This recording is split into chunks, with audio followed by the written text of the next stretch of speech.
We've really found that faith forums provide a unique educational opportunity by engaging the community in discovering viewpoints different from their own and finding a common ground to build a greater interfaith understanding.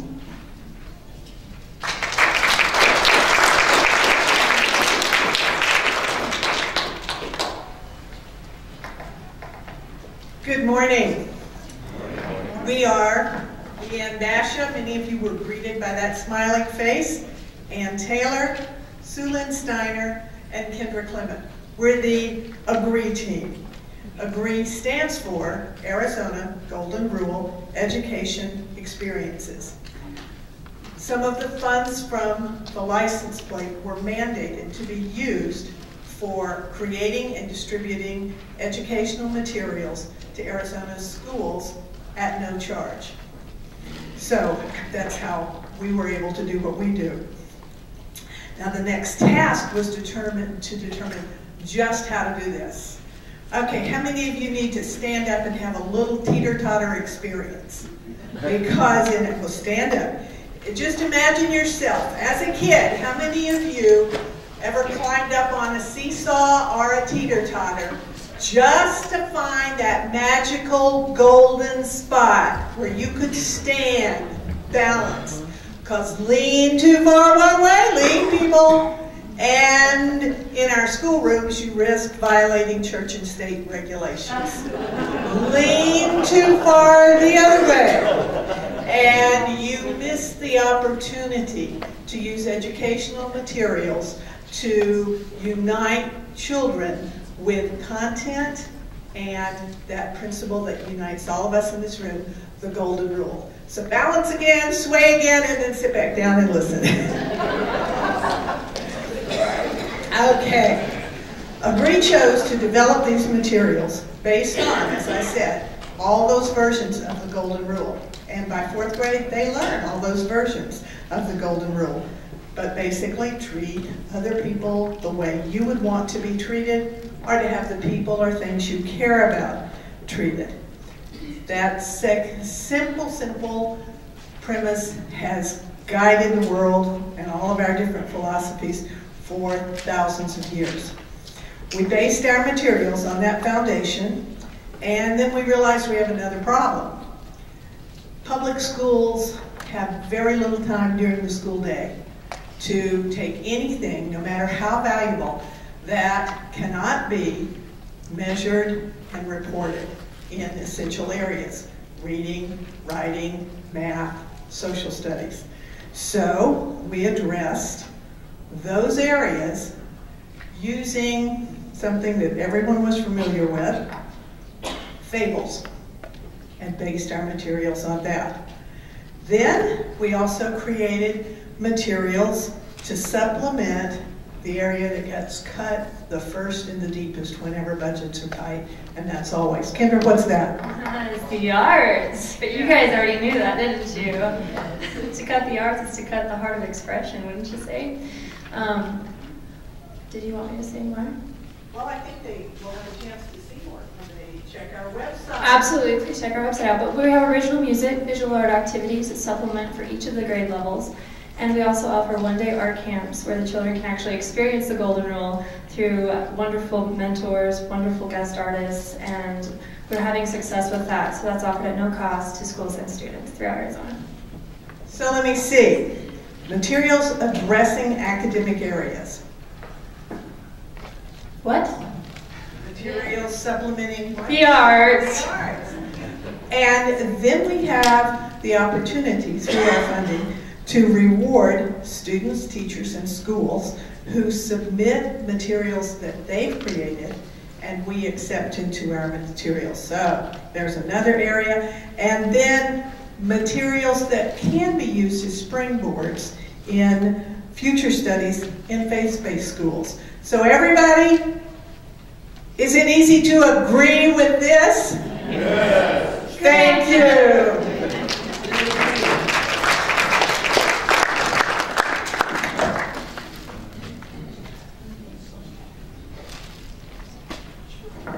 Good morning, I'm Lucia Anderson. I'm the other half of the judge over there.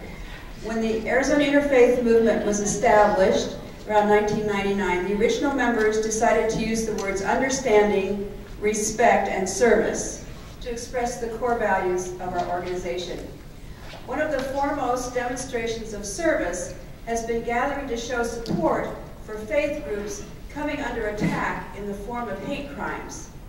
As soon as an attack comes to our attention through a news report or phone call, our office staff mobilizes the board membership and alerts local news media through an email blast, our Facebook page, and phone calls, and invites all who can to join in a circle of prayer at the site of the attack.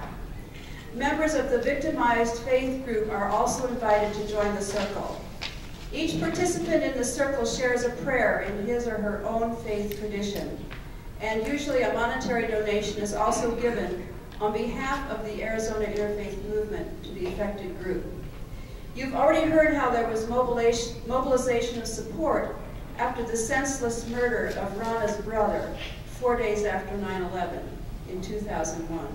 Support was also provided following the burnings of a mosque and an LDS church, vandalism of a Christian church, and swastikas and curse words painted on the outside of a synagogue and a Hare Krishna temple. Our intent is to visibly demonstrate that we stand with one another, that hate crimes are not acceptable, that no one stands alone, and we are here for support. An attack on one faith group is an attack on us all. We stand together. Thank you.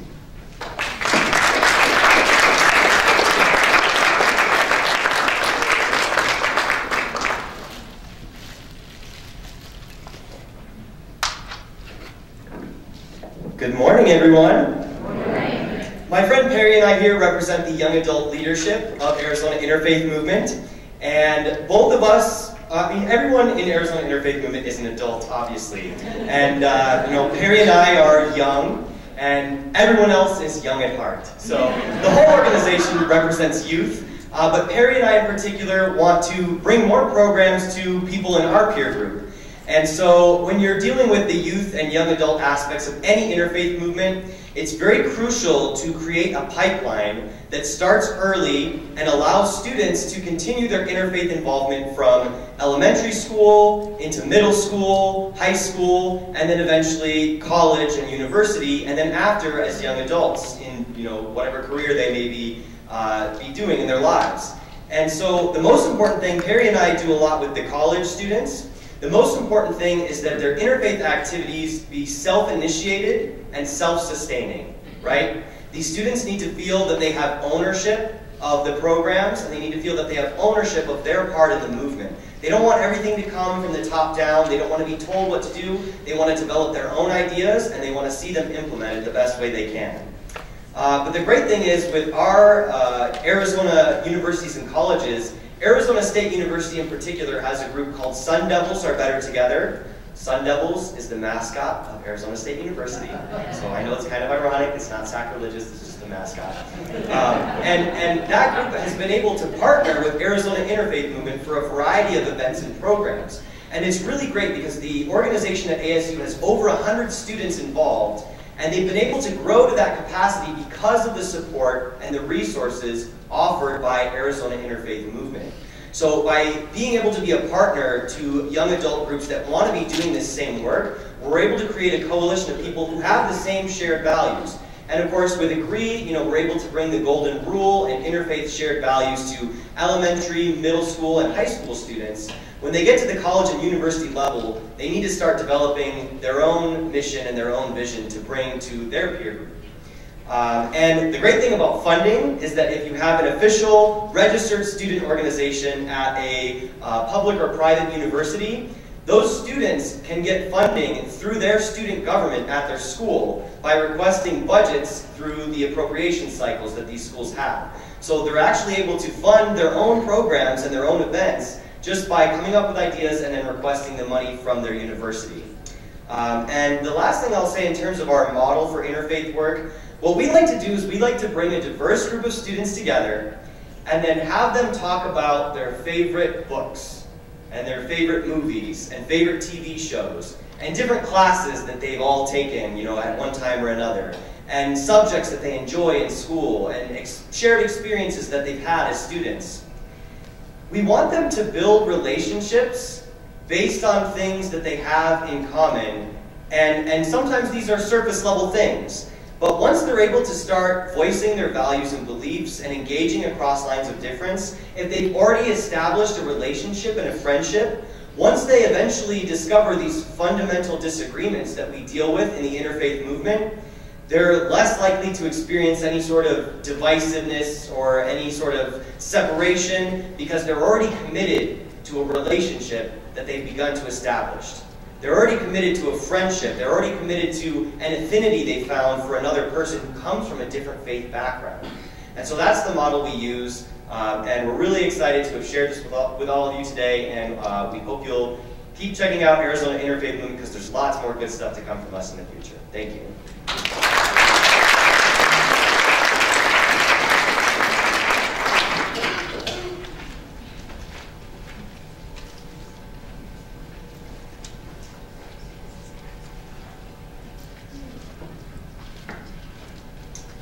Good morning.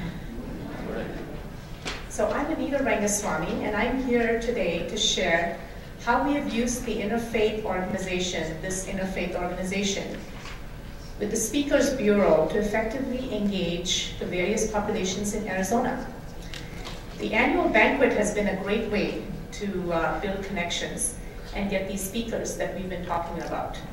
For the past 20 years, the Speakers Bureau has been a vehicle to allow the various faiths to intermingle, to share knowledge, and build understanding for each other's faiths. We've organized several lectures at various community colleges, at religious institutions, as well as at high schools. And these educate the student community about building tolerance for each other, teaching others to understand each other's faiths. There are usually speakers from 2 to 3 different faiths represented each time, and these lectures are usually about 60 to 75 minutes long. The intention is to foster understanding and respect for each other's religious beliefs through open dialogue, as well as followed with a question and answer session.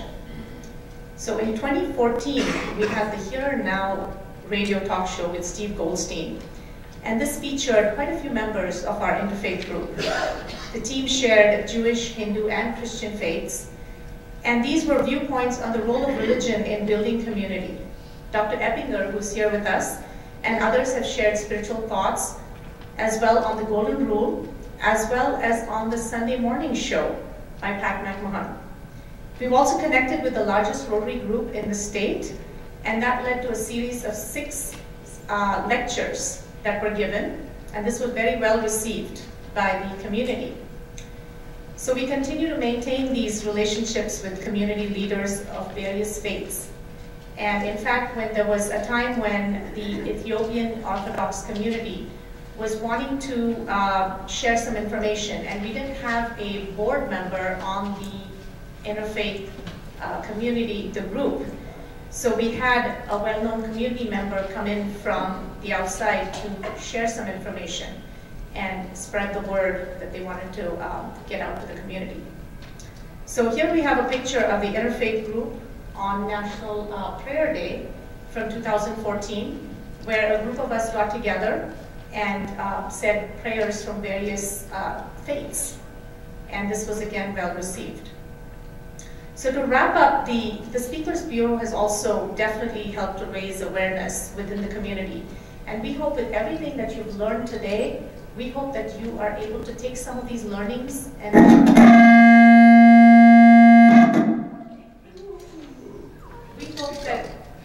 we hope that you can take some of these learnings back into your community and share that and start to build these interfaith groups.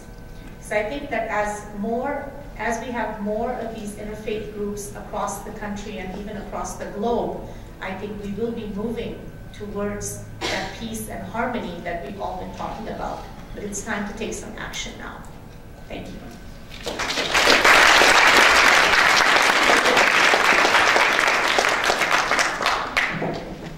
Okay, so so now it's time for questions and answers, and then Mitzi's going to do a wrap-up for us at the end. So we have about 10 or 15 minutes, so, and I also have cards here if people would like to, I also have cards if anyone would like to write down their questions, but does anyone have a question for any of the members? Yeah, go ahead, stand up. I just want to know if there are any other states that have similar chapters. Yeah. And you guys can share the Okay, so the question is, are there other states that we partner with that have, can you guys hear me? No. Yeah. No. Okay, the question was if there are other states that have similar chapters that we partner with. Not that I know of, but who would like to answer that question? Are there other? Yes. After the last Parliament of World Religions, I was actually invited with Paul to facilitate the Western Regional Conference of Executive Directors of Interfaith Movements. What we learned is that interfaith movements are actually very locally based and locally driven by the needs. We live right on the border with Mexico, and so tolerance and acceptance of immigration and all these kinds of issues of our differences is a big issue for us. But other interfaith movements have other things. Disaster recovery was actually the issue for San Francisco. So we've done that in terms of sharing across, but because we're locally based, you'll find that most of your work is actually locally driven by your own needs. Thank you. Yes? Well, I know you collaborate because I've met you guys many times at the North American Interfaith Network, so lots of us connect to that. But I wonder if you could say a little bit more.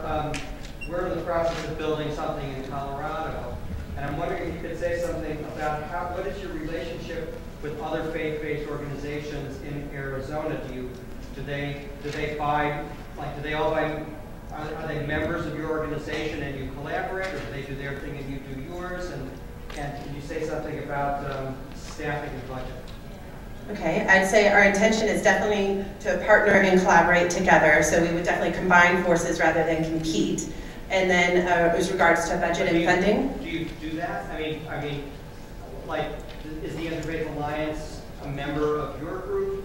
How does that, are other groups that are Habitat, are other groups somehow, how are they linked to you? Or are they just friendly with you? I think we're just friendly mostly. Well, there are other groups. It seems like we have different focuses. And sometimes we'll support each other's events and go to things, but generally, you know, we kind of do our thing. Just one thing, our particular organization is very state-oriented, so we do things at a state level. A lot of our interfaith coalitions are regionally based and also come out of ecumenical movements in different parts of our states, and then they grow to interfaith. But their focus is either single interest in terms of doing some advocacy on a particular issue, and we are definitely non-political. You heard that from Mark in the way that we did our license plate. And the other piece of it is that fundraising is done separately. Is that fair to say? And I think the other thing that may be a little bit different is that we're able to have staffing because of, mainly because of the Golden Rule license plate and our sponsorships at the banquet. So you have 10 staff, 50 staff? Yeah, we wish. We have three of us, yeah. And I would have to say, I'm a community organizer, and any decision or anything that we do is rooted in very thoughtful dialogue. And I've come across very many other interfaith groups that don't have the rich diversity that we have. So we have to have thoughtful consideration before we move forward to make sure that we're all on board. So over here. What's our budget? But we'll come to that one. And yes. His question was mine, but in southeastern Wisconsin, our Interfaith Conference of Greater Milwaukee is 45 years old, but it was based on social justice and advocacy, and then interfaith understanding was there. It was much more important. But we're top-down, judicatories, a diocese, a synod, an association appoints a representative, and so you have a bishop in the hierarchical ones or a representative in the others. And so it's a little different in terms of how quickly one can move and what one can do. What is your relationship to the organized religious organizations in terms of relationships with them and how representatives on your organization get appointed? I would say that we're definitely very participatory rather than hierarchical. And I'd like to say one thing, I'll pass it to Anita, that at the regionals, like it sounds like your organization is, you can be clergy-based or you could be community-based. And I would say Paul has very much liked to have people who are members of the communities of these religions participate. To the extent that we can have connection into the institutional piece is a secondary piece. So I think to add to all of this from the Hindu perspective, since I represent the Hindu community, we are wanting to get more of the Hindu, the temples. We have a lot of different temples in Arizona, so the idea would be to get more participation, which we would need to move forward with that moving forward. But that would be the intention, is to get more participation from the temples as well, and vice versa. And just to speak briefly to the two questions from the gentleman near the back, there's actually another interfaith organization in Arizona that's brand new. It was formerly the Arizona Ecumenical Council and is now Arizona Faith Network. They just became interfaith based on a change in their bylaws in January. And the thing is, they do a lot more of this social justice type advocacy that you're talking about. And some people wonder, why are there these two different groups? Shouldn't they merge together? I'm one of the fewer people who actually works very closely with both of these groups. And I always tell people, no, they serve entirely different purposes and they're very different from each other. Arizona Faith Network does not have nearly as many faith groups represented as you see here today. It's much more difficult for them to be as inclusive as we are because they try to do so much advocacy, which tends to be somewhat polarizing. So there is the reason we don't do as much political stuff is because that allows us to bring everybody to the table.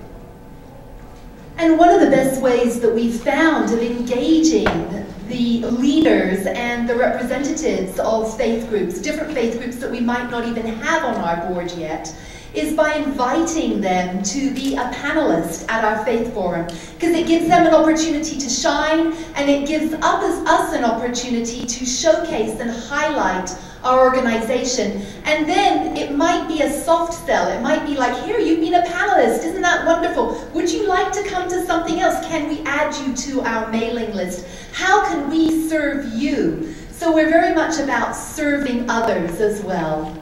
Who decides who gets to serve on your board? How do those decisions get made within Facebook? I think it's self-selection. People come to the board meeting, they say they want to be a part of it, then they say a piece, and then we vote. Yes, Larry's going to say something in the room. Anita pushed me up here to say this. We actually also go out and reach out to faith groups that aren't represented, and we have a vetting process. So I think what Courtney just shared is that we are very much grassroots, so that if somebody wants to get involved, they can come forward. But the vetting process makes sure that they're representative of their faith tradition and that they actually are working towards the Golden Rule Initiative. That is still in the process too, by the way, of determining who is going to be on our board and who's going to be a part of our organization. The reason why I got involved with Arizona Interfaith was from the very beginning at the Lutheran Retreat Center. I was a conservative evangelical Baptist preacher. Hello. You're awake now.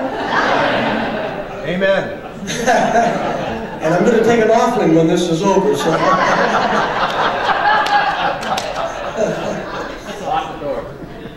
But at the Lutheran Retreat Center, a whole new world opened up for me. I listened to people of other faiths, which I had never done before, very much. And a whole new world opened up to me that there were some fabulous people who may believe differently than I do, but I want to understand who they are, and I want them to understand who I am. And it was a wonderful moment for me. It stretched me unimaginably, to a point where I'm here today as a part, a very much in part, in fact, of the Arizona Interfaith after 20 years from the very beginning. Thank you, Larry.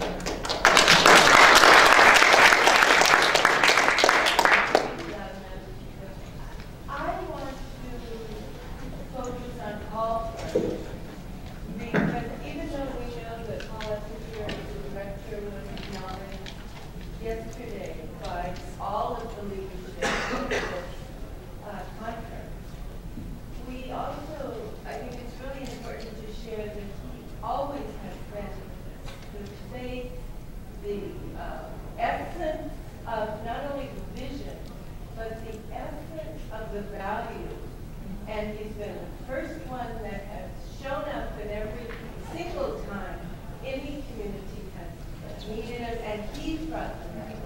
And look at the fine network that has grown up around the spirit of these characters.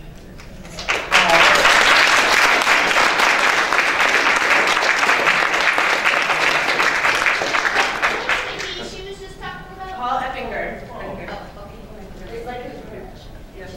My name is Jim Rigney. I live in Las Vegas, your neighbor. And I would like to see you franchise the whole organization. And the Golden Rule, we can start with the Golden Rule license plate, and wouldn't it be wonderful if every state had the Golden Rule license plate? So we could all be united in the United States interstate movement.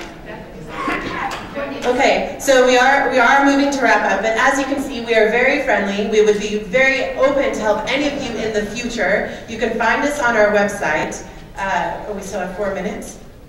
Okay, we can take one more question. Can we take one more question? we're out, I think, of time. So we will not be running right out of here after this. You can find any of us and talk to us, and we'd be happy to converse with you further. So one thing that really makes us work well is Dr. Paul. And when Dr. Paul tells us it's time, we listen. No matter if someone else is saying no, he gives us the hook, and we know that we have to follow that. And I want to say before we wrap up that the reason our organization has been so based on love, so based on the Golden Rule, so successful in sharing that is not only Dr. Paul, but the amazing volunteers that share their heart, their strength, and their love, and the staff. And so as we wrap up now, if it's comfortable for you, I would like you to take a deep breath and close your eyes, because we've been in our head all morning talking about this. Take a deep breath and close your eyes and let that breath go. And let's do that 2 more times, breathing together.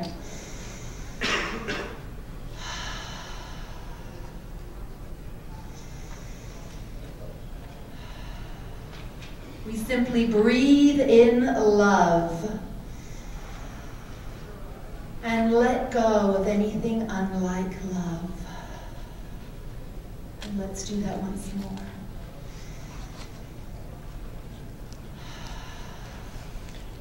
And so perhaps this morning something has been tapped in you that is calling you. Perhaps you are part of an interfaith movement already. Perhaps you are called to begin one in your community. Whatever it is for you, we know that you are being guided for the highest and best of all concerned. We accept and we know that the one source of all, by whatever name we call that source, God or what creator or however we call the divine, we simply know that it guides and bridges us together, bringing us together to build bridges of understanding, greater love, greater acceptance, greater harmony in our world. As we leave here today, may we let our lights so shine that we live the Golden Rule in all our interactions. And so it is. Thank you. Thank you for coming to our presentation, Lessons and Love.